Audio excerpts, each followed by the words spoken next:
retrouve encore une fois, très heureux de savoir que vous êtes nombreux derrière votre poste téléviseur en train de nous suivre. Mesdames et messieurs, bonjour. Après un long moment de silence, nous voilà enfin. Aujourd'hui, nous allons parler d'un sujet qui est vraiment très intéressant. Comme on le dit toujours, éduquer une fille, c'est éduquer toute une nation. Aujourd'hui, nous allons voir l'importance d'éduquer une fille, que ce soit dans les développements personnels, familial et économique. Nous aurons à recevoir les coachs. Je vais le laisser se présenter par lui-même, avec qui nous aurons à parler sur un sujet qui est très intéressant, intitulé Éduquer une fille, c'est éduquer une nation, un levier pour transformer la société. Mesdames et messieurs, je vous dis à très bientôt.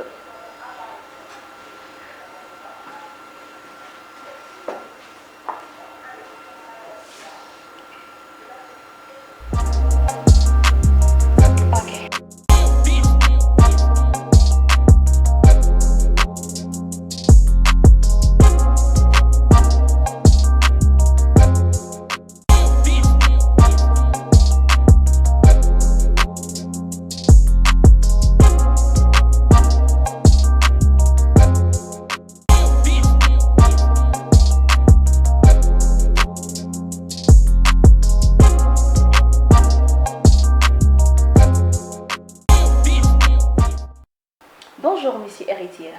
Bonjour madame. Vous allez bien? Oui, très bien, merci. Et j'espère que vous aussi vous êtes très bien porté ce matin et tout le monde qui nous suit en ce moment. Ça va bien, merci. En tout cas, nous sommes très heureux de vous recevoir aujourd'hui dans notre émission Étoile féminine. Merci, je suis très honoré de faire, de participer à cette émission, envie de partager avec nos auditeurs cet après-midi. Merci. Alors, monsieur Héritier, pouvez-vous nous parler un petit peu de vous? Qui est monsieur Héritier Lyon? Super. Comme vous venez de le dire, moi je m'appelle Héritier Lyongué.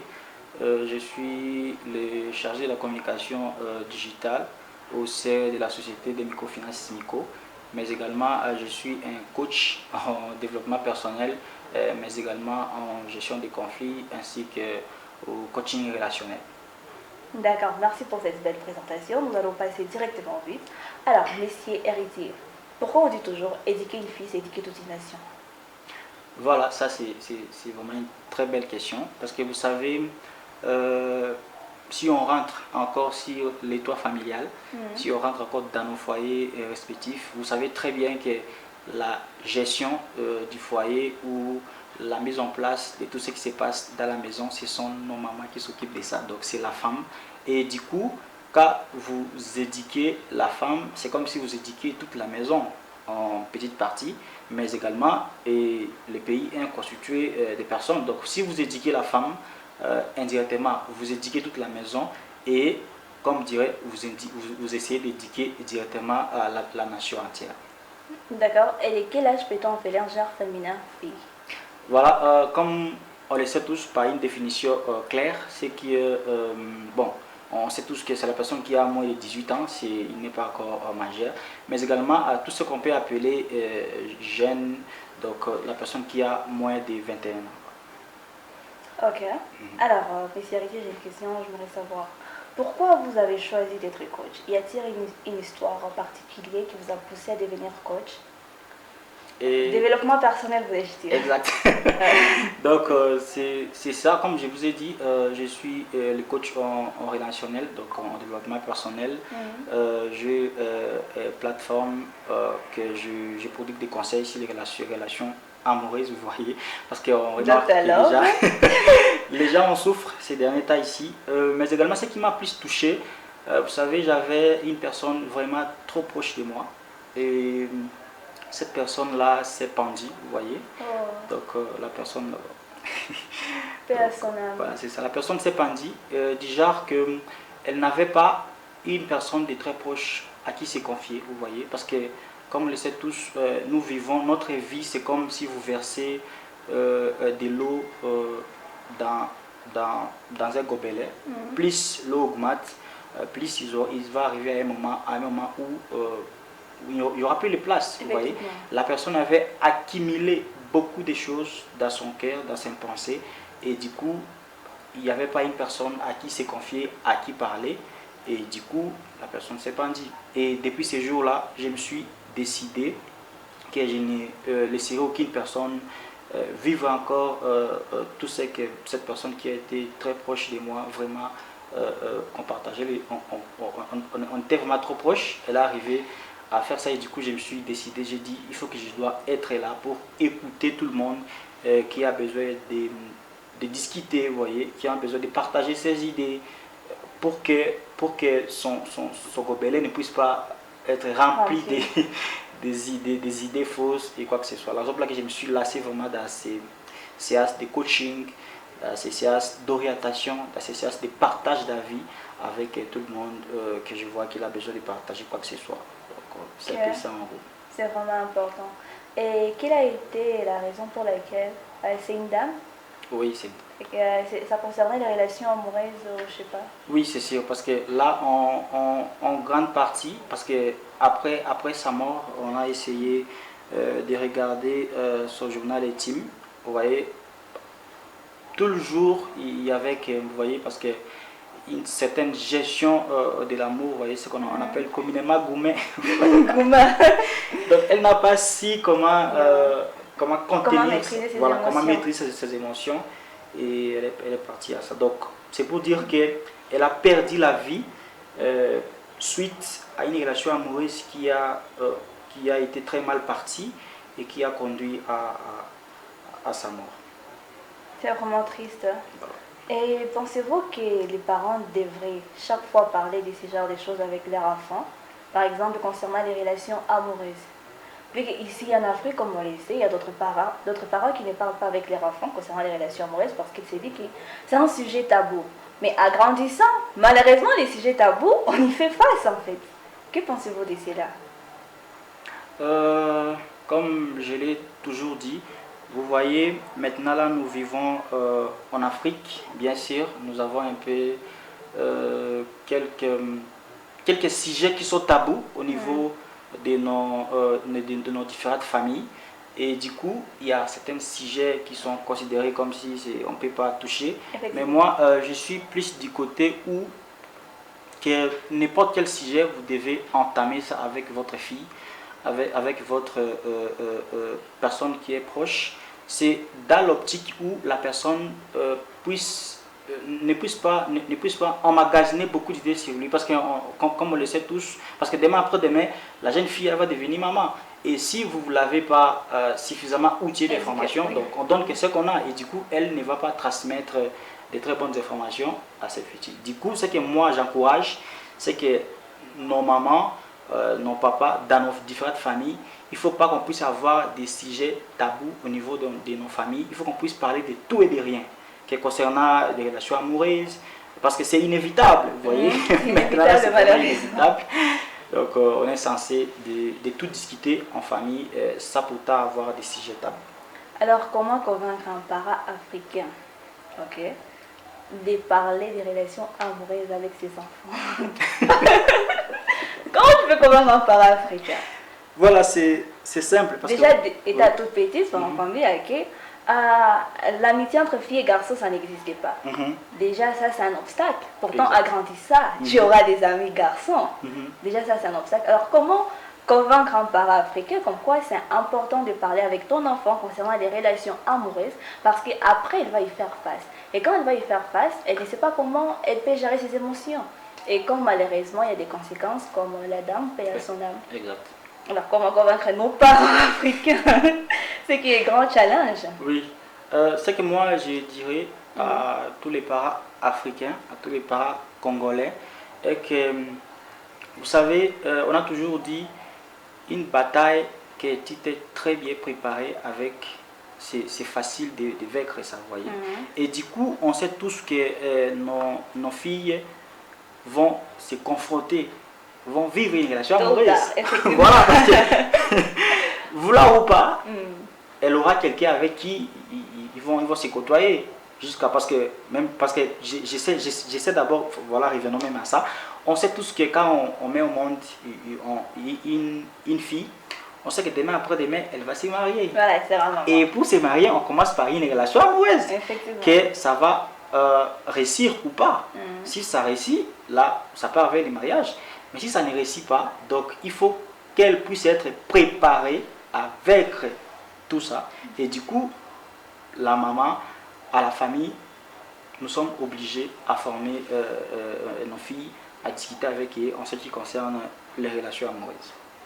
C'est très important en tout cas, c'est vraiment très important de discuter avec son enfant sur le plan relations amoureuses par rapport à sa fréquentation. Ok. Et selon toi, quels sont les défis que les jeunes filles font face dans ce moment de cette vague d'Internet avec la guerre et tout? Voilà, il y a beaucoup de défis. Le premier, ça concerne d'abord la manque de formation, parce que c'est très important. Vous voyez, si on n'est pas, vous voyez, on n'est pas suffisamment outillé, on peut tomber sur n'importe quelle information, qu'on peut s'approprier de ça et faire de ce qu'on veut, et puis ça peut nous détruire. Et deuxièmement, comme je l'ai dit, il y a dans nos différentes familles certains sujets qui sont tabous. Du coup, la fille, elle sort de la maison, elle ne connaît pas tout ce qui se passe, comment se confronter à telle ou telle chose, parce que ça finit toujours par arriver. Et du coup, si vous allez, en fait, ça, ce sont des défis qui englobent presque des milliers que les jeunes femmes ou les jeunes filles qui sont confrontées à ça jour et nuit, et aussi d'être tombées sur des informations qui ne sont pas vraies, parce que vous savez maintenant dans le monde, il suffit d'avoir un téléphone, d'avoir un compte sur un des réseaux sociaux, et puis on commence à écrire des comptes. Quoi. Bah, comme ces comptes-là sur TikTok qui nous disent comment être en relation et tout, comment séduire les hommes, something like that. Voilà. Des fausses informations. Voilà, des très mauvaises informations. Et puis si la personne n'est pas très bien outillée déjà à la maison, vous voyez, il directement peut tomber à ça, il croit à n'importe quoi, et directement ça conduit à beaucoup de choses qui peuvent nuire à la vie de la personne qui est tombée sur cette information.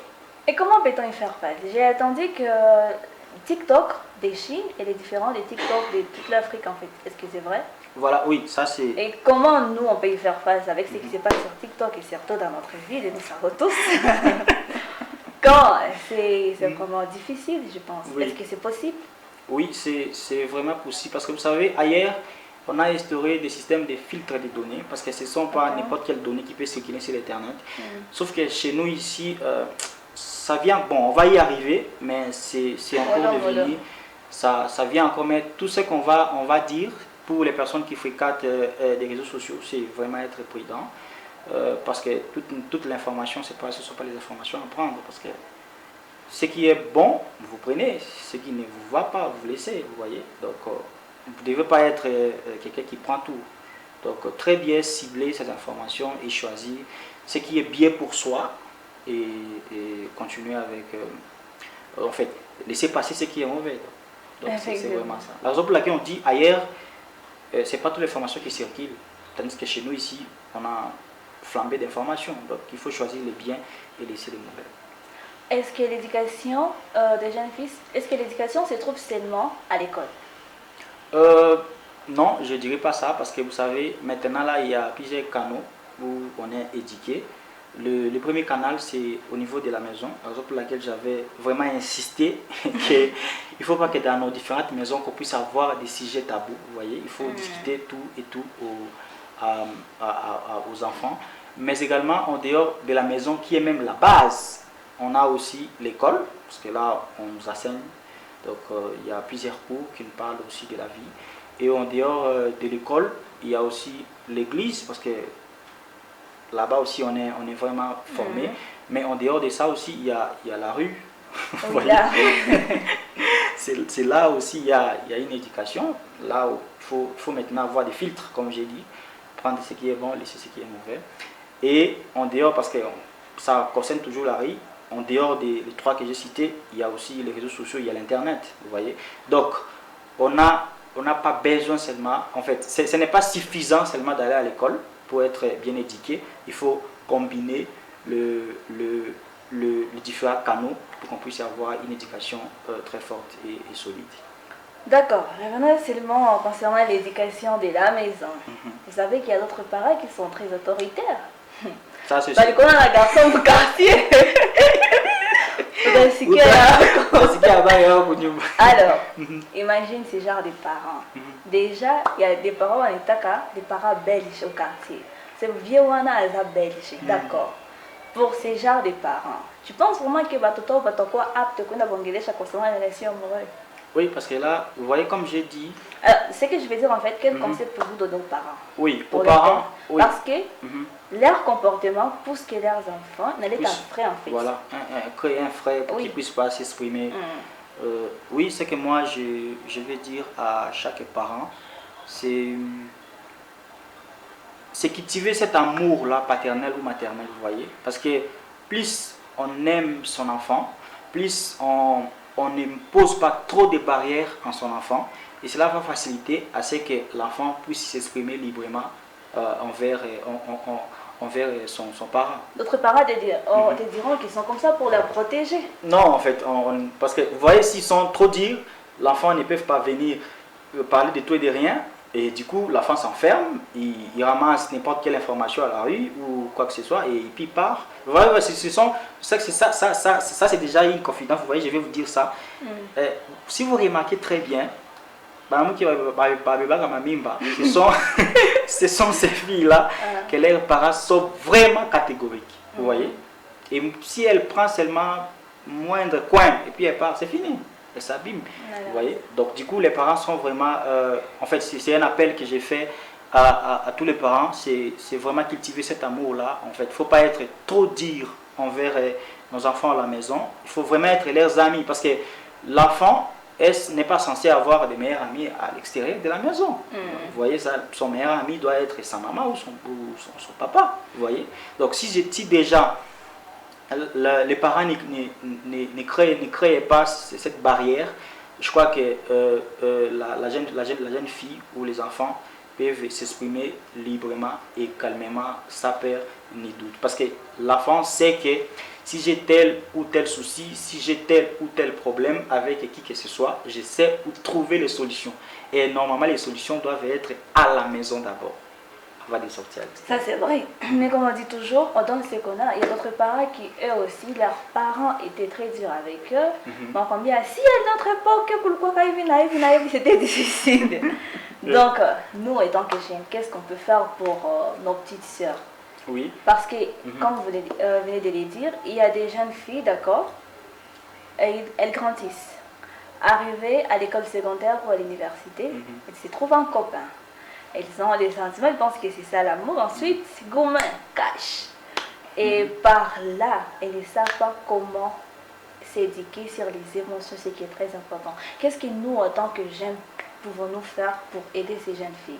Oui, nous, en tant que jeunes, ce qu'on va faire, c'est la première des choses, parce que moi, je suis déjà un exemple. Tu es déjà dans les Ce que nous, jeunes, on va faire, c'est de cultiver cet esprit d'écoute, parce que c'est très important. Il faut avoir cet esprit d'écoute, parce qu'il faut vraiment écouter.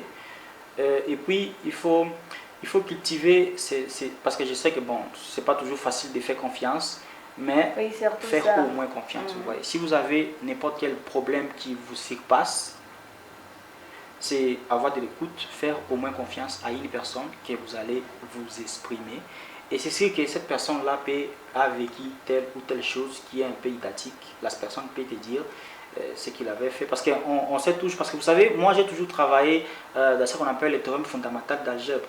Le théorème fondamental d'algèbre, qu'est-ce que lui stipule? Parce que là, je peux dire ça en français facile, c'est-à-dire n'importe quelle équation qu'on retrouve, on se retrouve ça, donc il y a toujours une solution dedans. Donc si on vient dans la vie, donc n'importe quel problème qu'on a dans la vie, il y a une solution.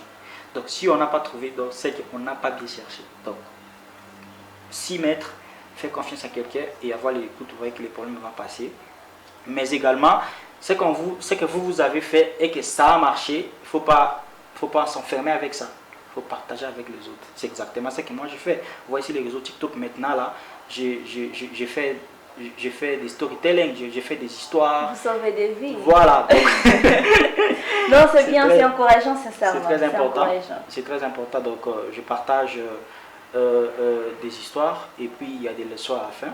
Et si je suis toujours là disponible pour n'importe quelle personne qui a n'importe quel problème, qui veut trouver des solutions, on discute parce qu'il y a eu déjà d'autres solutions en amont qu'on a mis en place et ça a marché. Et nous, ce qu'on fait, c'est de partager, c'est d'éviter les suicides. Vous voyez. En tout cas, on a encore besoin de vous vivants. Exact. Et quel est votre avis par rapport aux parents qui favorisent beaucoup plus les jeunes hommes, les garçons par rapport aux filles? Cette discrimination qui existait toujours. En tout cas, moi, je suis très catégorique avec ça. Hein. En fait, moi, c'est les 50-50. Donc, bon, même pas 50-50, c'est la personne qui mérite. Parce que vous voyez, il faut toujours donner la chance à tout le monde. Parce qu'on le sait tous, les personnes, parce que quand vous donnez la chance à tout le monde, les personnes qui s'investissent le plus, ce sont les femmes. Effectivement. Parce que vous pouvez donner un exemple, le pays qui est dirigé par une femme maintenant, donc c'est le pays qui a le plus de développement. Donc cela prouve que il faut aussi donner à la femme sa place, vous voyez. Donc il ne faut pas partager du genre que l'autre ici c'est l'homme qui va faire, l'autre c'est la femme. Non. Donnez à tout le monde la chance et voyez qui va s'en sortir les miens et les booster, vous voyez. Donc c'est vraiment très important. Il faut qu'on puisse lutter contre ça. Il faut que chaque parent à la maison puisse donner la chance à tout le monde, que ce soit garçon ou fille. D'accord. Alors, et une dernière question. Aurez-vous un mot à dire à une jeune fille qui, à ce moment-ci comme Gouma, et comme Gouma, Oui. elle s'est dit que peut-être c'est la fête du monde et tout. Vous aurez un mot pour elle? Qui pense aussi, par exemple, au suicide comme la dame? Voilà, c'est que moi, je vais la dire, que il faut toujours... Aujourd'hui, je vous apporte une très bonne nouvelle, c'est les fondamentales, en fait, le théorème fondamental d'algèbre. Vous voyez, parce que si vous pensez que tout s'est arrêté, tout est fini, il faut savoir qu'il y a une solution. Il y a une solution et qu'il y a des personnes qui sont passés par votre chemin, qui sont passés par les mêmes difficultés, mais maintenant ils sont en vie. Alors ce que la personne doit faire, c'est de se confier à quelqu'un, vous voyez, c'est de se confier à quelqu'un, c'est de discuter, parler ce qu'il pense. S'il est chrétien, il faut aussi prier, parce que c'est très important. Oui, surtout la prière, surtout ça. C'est très important, donc faire confiance à quelqu'un, parler de ce que vous ressentez, et prier. En tout cas, ça marche toujours. Il ne faut pas être enfermé. Il faut pas verser de l'eau dans votre verre jusqu'à ce que l'eau puisse être remplie. Vous voyez, il faut savoir comment se mouver. Vous voyez, donc libérez vos émotions, parlez à vos proches, priez, faire un peu de sport parce que c'est très important aussi. Et vous allez voir que ça va marcher nickel. Voilà. Et ceux qui aimeraient vous joindre? Oui, ceux qui aimeraient me partager de ce qu'ils ressentent, parce que je suis toujours tellement oui, ouvert. C'est parce que ce que j'aime en fait, c'est que la plupart des coachs en fait le fait seulement pour l'argent. Mais vous, en fait, c'est pour une bonne cause en fait, exact. parce que vous voulez sauver des vies. C'est ce qui est très normal. Oui, c'est que vous devez savoir, moi question de l'argent parce que... Oui, il n'y en a pas. Il n'y a pas d'argent. C'est juste de parler et essayer de trouver une solution. Le plus important, c'est que moi, je veux que la personne puisse s'exprimer. La personne se libère. Et moi, je vais te dire ce que tu penses.